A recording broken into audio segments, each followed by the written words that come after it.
Congratulations. You are the most important person in your building. You are also completely unemployable everywhere else. And the truly spectacular part, the same thing that made you indispensable inside your company is the exact thing making you invisible to every other company. Nobody warned you.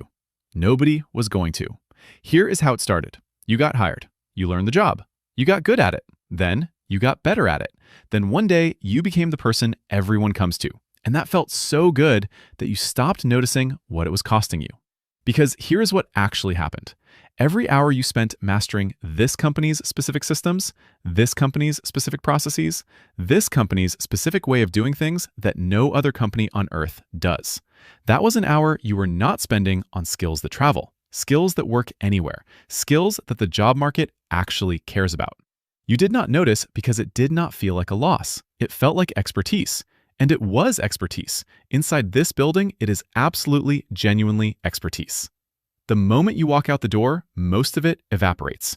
Economists have a term for this. They call it firm-specific human capital, which is a very polite academic way of saying everything you know is only worth something to the people who already have you. Everywhere else, you are starting from closer to zero than you think. Uncomfortable and informed is a better place to be than comfortable and blindsided. Most people never measure this gap because the answer is uncomfortable, but the gap is there whether you look at it or not. Meanwhile, every year, your company gives you a raise, 3%, maybe 4%, once, memorably, 4.5%, which your manager presented as a victory with the energy of someone who had personally fought for your right to exist. Here's what 3% actually means. Inflation last year was running close to whatever they gave you. So your raise was, in the most technical sense possible, a pay cut with better branding. You were earning more numbers while affording less life. The company calls this rewarding performance. You call it Tuesday. But here's the part that really gets people. While you are sitting there with your 3%, your company is out on the internet posting your job. Same title. Same responsibilities, sometimes word for word your actual job description. And the salary range is 15, 20, sometimes 30% higher than what you make. Why? Because there are two completely different budgets inside your company. There's the budget for keeping you, and there's the budget for hiring someone new. They are not connected. They are not even in the same conversation. Your raise comes out of something called a merit pool that was decided months ago in a room you were not in by people doing arithmetic on a spreadsheet that has nothing to do with your value. The new hire's salary comes from recruitment, different department, different logic, different column on a different spreadsheet. So when you ask why the person who started 6 months ago earns more than you, the honest answer is because the money came from somewhere else. That is the whole explanation. Welcome to the game.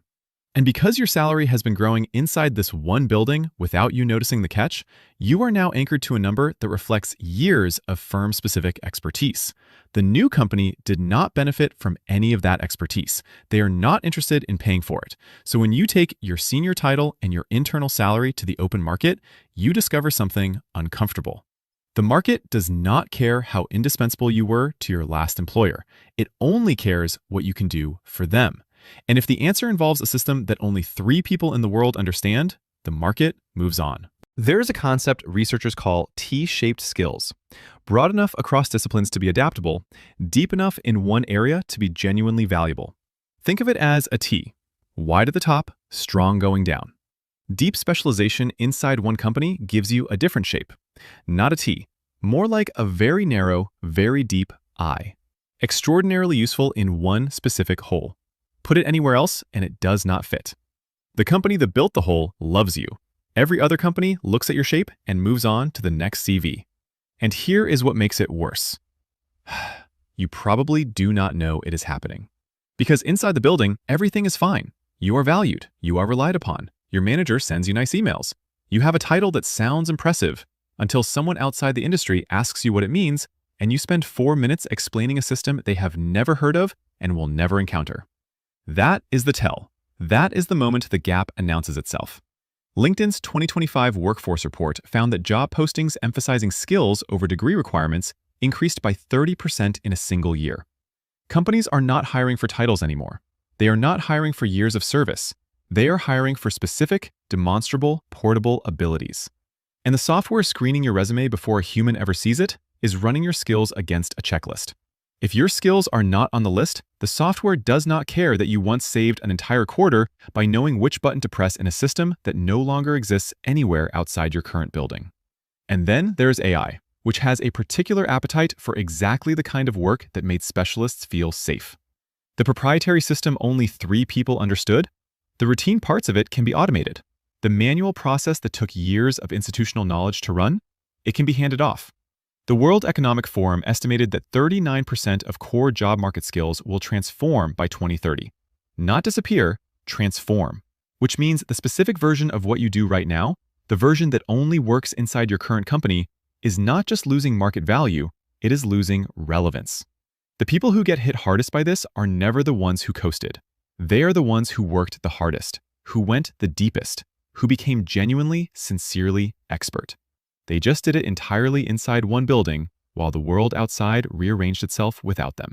Here is the thing nobody tells you until it is almost too late. The institutional knowledge you built, meaning how a specific type of operation actually works, where the problems are buried, what breaks on a Tuesday morning, and why nobody has fixed it in years, is genuinely rare. Most people have never seen behind the curtain of a real operation. You have lived inside one for years. The mistake is thinking that knowledge only has value inside your current company. It does not. It has enormous value anywhere that runs a similar operation. The problem is not what you know, it is how you are packaging it. A consultant who walks into a company and immediately understands what is broken, why it is broken, and roughly what it will take to fix it. That person is not doing something fundamentally different from what you do every day. They just reframed the same knowledge as expertise for hire rather than loyalty for salary. The expertise is identical. The framing is the difference between being trapped and being paid well. So, a few things worth doing before the gap becomes a canyon. Open those job listings. Measure the actual distance between what the market wants and what you currently do. Most people never do this because the answer is uncomfortable. Do it anyway. Start building skills that travel, not dramatically, not as a whole production, just consistently. An industry standard tool, a certification in something your field actually uses broadly, a project that puts you in contact with how things work outside this specific building. You do not need permission. You do not need to announce it. You just need to start. And start thinking about what your knowledge is worth to someone who does not already have you. Because right now, your company knows exactly how much you cost and exactly how much it would cost to replace you. They run that calculation regularly. The least you can do is run it yourself. The corporate world rewards specialization right up until it does not, and it almost never sends a warning before it stops. There is no meeting, no memo, no manager pulling you aside to say the ground is shifting. One day, the thing that made you indispensable simply becomes the thing that made you expensive and hard to place. The most valuable person in the building and the most trapped person in the building are often the exact same person. They just do not know which one they are yet. Now you do. If this helped you see something you did not see before, subscribe, because in a world that rewards visibility, making this channel visible is how more people get to see these patterns.